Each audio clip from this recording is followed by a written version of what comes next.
If I had a nickel for every time Jenna Ortega played a character that's basically just Wednesday Addams, I'd have a lot of nickels and be a very rich man. But I just watched her newest movie, Death of a Unicorn. Here's my full spoiler-free thoughts on the best and worst parts of the film. The movie follows Jenna Ortega and her dad, played by Paul Rudd, and Paul Rudd needs to go to this weekend retreat held by his boss that he invited him to, and his boss is just this billionaire owner of the company. On their way to this weekend retreat, Paul Rudd hits a unicorn with his car on the way there, and the entire movie kind of dives into this mystery around the unicorns themselves existing, their powers, and what these billionaires are trying to do to profit off of these unicorns now. First of all, I just really appreciate this creative concept for a movie. It's like this class commentary that's also like a unicorn monster movie in one. It's kind of a weird blend, but it worked pretty well in my opinion, and it was just refreshing even if it doesn't totally nail the landing at times. Like there are a decent amount of negatives I'll go over, but the concept itself is just really refreshing in an era where we're getting a lot of movies that feel the same over and over again. And as I mentioned, this movie is definitely about class and how like the billionaires are just trying to exploit the situation. And I see a lot of people complaining like, oh my god, the themes are too obvious. Like that is the point of the movie. It's supposed to be super obvious that these billionaires are terrible people.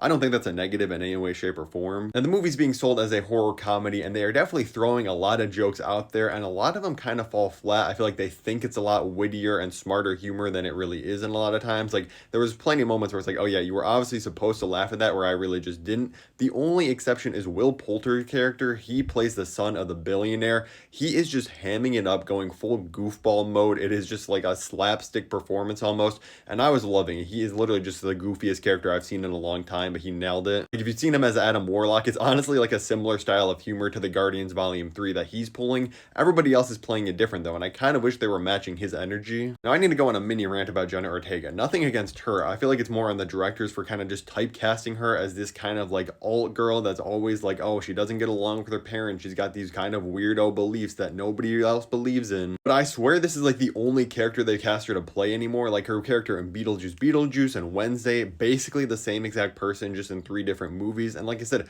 I haven't actually watched Wednesday, but in the other 2, she's actually pretty good. But I feel like right now she's just like a popular celebrity. She could truly be a great actress of this next generation of actors if they just cast her in some different roles. I know she could do something or be like a happy character or something for once. The movie is surprisingly brutal. Like it takes a decent amount of time, almost like an hour into the film, to really get to the horror elements. But when they are there with these unicorns, there are some actually really brutal kills. So if horror and that kind of thing is your stuff that you like in movies, you will definitely have some enjoyment in this film. In my opinion, there's some things towards the end of this movie, like the ending itself and kind of like the last 20 minutes, that kind of just feel stupid and like they really didn't know how to end the movie, so they're just throwing a bunch of random things at the table and hoping something lands. Like I'm sure it won't bother most people, but I feel like the movie just kept building up to this ending, as every movie does, but it kind of just like has like 5 mini climaxes, and a bunch of the things are kind of predictable. The things that aren't predictable feel like, why on earth would the character do that in that moment? So while it's definitely not perfect, it's like a strong, enjoyable 6 out of 10 for me. I definitely recommend checking it out because like I said, it's a creative, original idea with a star-studded cast. To check out all my other movie reviews, tap the playlist above my head right now.